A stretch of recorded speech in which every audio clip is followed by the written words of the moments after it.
नवरात्रीच्या चौथ्या दिवशी घटाला केशरी किंवा भगवी फुले, अबोली, तेरडा, अशोक किंवा तिळाची फुलांची माळ अर्पण करतात. चौथ्या दिवशी भक्त देवी कुष्मांडाची पूजा करतात. तिला विश्वाची जननी म्हणूनही ओळखले जाते.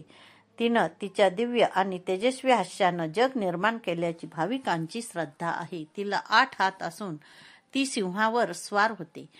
यावेळी भक्त तिला मालपुआ देतात. ते तिचे आवडते खाद्य मानले जाते. तिचा आवडता रंग पिवळा आहे. पिवळा रंग म्हणजे आनंद आणि तेज. कुष्मांडा देवीचा बीजमंत्र ओम ऐं ह्रीं क्लीं कुष्मांडाय नमः हा आहे, ज्याचा अर्थ देवी कुष्मांडाची कृपा प्राप्त करणे, मन व शरीर शुद्ध करणे आणि सर्व बाधा दूर करणे आहे. या मंत्राचा जप केल्याने सकारात्मकता, स्वास्थ्य आणि समृद्धीसाठी देवीचे आशीर्वाद मिळतात.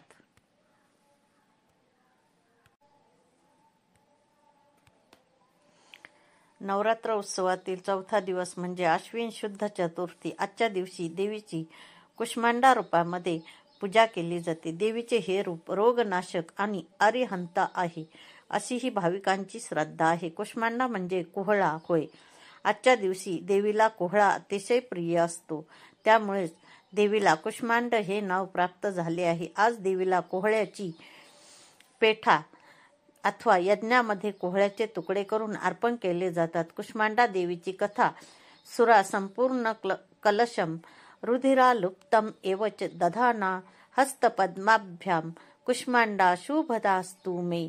कुष्मांडा देवीनं आपल्या स्मित हास्यामुळे ब्रह्मांडाची निर्मिती केली असे मानले जाते. सृष्टीच्या चारी बाजूला अंधार पसरलेला होता.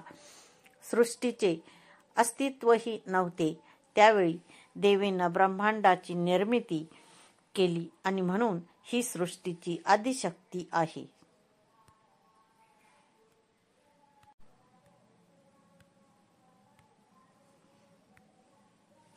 कुष्मांडा देवीचा निवास हा सूर्यमंडलाच्या आतमध्ये आहे.